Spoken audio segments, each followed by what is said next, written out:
Welcome to Raju reviews.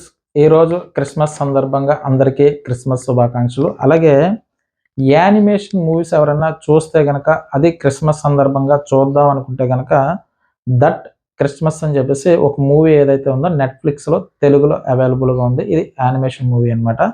ఇది శాంతా తాత ఎవరైతే ఉన్నారో గిఫ్ట్స్ గురించి సినిమా. అంటే ఏం లేదు, ఆయన గిఫ్ట్స్ ఇవ్వడానికి బయలుదేరినప్పుడు మంచు తుఫాన్ కారణంగా కొన్ని అడ్డంకులు అయితే ఏర్పడతాయి.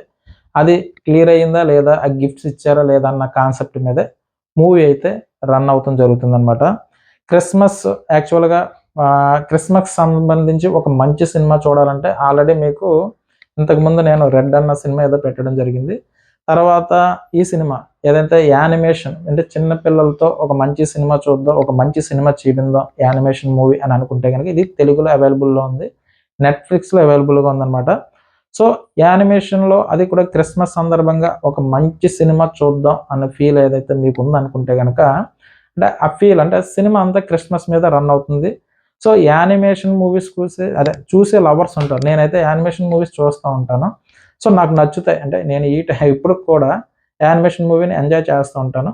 సో మూవీ అయితే బాగుంటుంది, అలరిస్తుంది. అది కూడా క్రిస్మస్ మీద రన్ అవుతుంది మూవీ. అంటే గిఫ్ట్స్ సంబంధించి శాంతా తాత ఎవరైతే ఉన్నారో ఆ కాన్సెప్ట్ మీదే రన్ అవుతూ ఉంటుంది. ఈ మూవీని 2024 అక్టోబర్ నెలలో అయితే మాత్రం లండన్ ఫెస్టివల్లో ఈ సినిమాని స్పెషల్ స్క్రీన్గా వేశారు. మీకు అర్థమైంది కదా.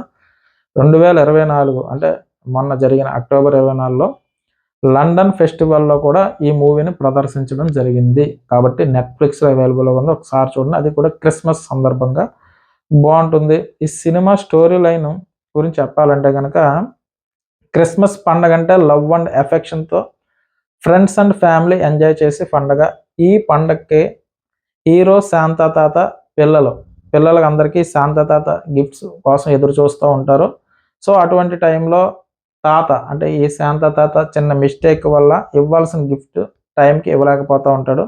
సో అది సినిమా అనమాట. సో ఈ అంటే దీంతో పాటు మంచు తుఫాను కూడా వస్తుంది. సో ఈ మంచు తుఫాను వచ్చినప్పుడు వచ్చే సీన్లు కానీ, ఈ శాంతా తాత చేసిన మిస్టేక్ కానీ, సో ఇవన్నీ ఏంటి అన్నది మీరు మూవీ చూసి తెలుసుకోవాలి. సో టోటల్గా చెప్పాలనుకుంటే కనుక మూవీ అయితే బాగుంది, నాకైతే నచ్చింది. సో అంటే నెట్ఫ్లిక్స్లో అవైలబుల్గా ఉంది. చిన్నపిల్లలు కానీ క్రిస్మస్ సందర్భంగా అంటే క్రిస్మస్ మెయిన్ థీమ్గా మాత్రం ఈ మూవీ వచ్చింది. ఆల్రెడీ ఇంతకుముందు రెడ్ అన్న మూవీ కూడా చూడకపోతే చూడండి. ఎందుకంటే క్రిస్మస్ సందర్భంగా మీరు బయట థియేటర్కి వెళ్ళి చూసి అంత గొప్ప మూవీస్ అయితే ఏమీ లేవు.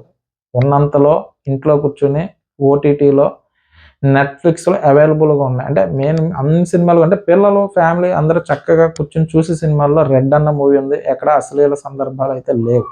సో చాలా నీట్గా ఉంటుంది మూవీ, చాలా గొప్పగా ఉంటుంది. అందుకే నేను రెడ్ అన్న మూవీ గురించి కూడా నేను పెట్టడం జరిగింది. చూడకపోతే చూడండి. క్రిస్మస్ సందర్భంగా ఈ రోజంతా ఖాళీ సెలవులు కదా, శుభ్రంగా ఇంట్లో కూర్చొని ఎంజాయ్ చేయండి. పిల్లలు అయితే చాలా హ్యాపీ ఫీల్ అవుతారు. నాకులాగా యానిమేషన్ మూవీస్ ఎవరికైనా ఇష్టం అనుకుంటే చూడండి అబ్బా. డబ్బులు ఖర్చు పెట్టుకుని థియేటర్కి వెళ్ళి ఏదో సినిమా చూసే కన్నా మంచి థీమ్తో వచ్చిన మూవీస్ వెళ్ళండి, థియేటర్కి వెళ్ళి అయినా చూడండి. కానీ అంటే మనకి అవైలబుల్గా ఉన్నాయి కదా. దట్ క్రిస్మస్ అన్న మూవీ కానీ రెడ్ మూవీ కానీ క్రిస్మస్ సందర్భంగా చెప్తున్నాను. అంటే ఇవి రెండు కూడా క్రిస్మస్కి సందర్భంగా తీసిన మూవీలు.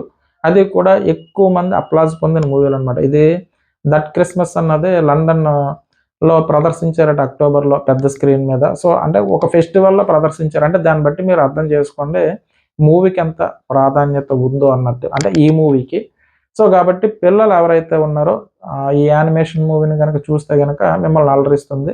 సో నాకైతే బాగా నచ్చింది, మీకు నచ్చుదని ఆశిస్తూ మరి ఒకసారి క్రిస్మస్ శుభాకాంక్షలు తెలుపుతూ, నా రివ్యూస్ కనుక మీకు నచ్చితే కనుక నా ఛానల్ సబ్స్క్రైబ్ చేయండి.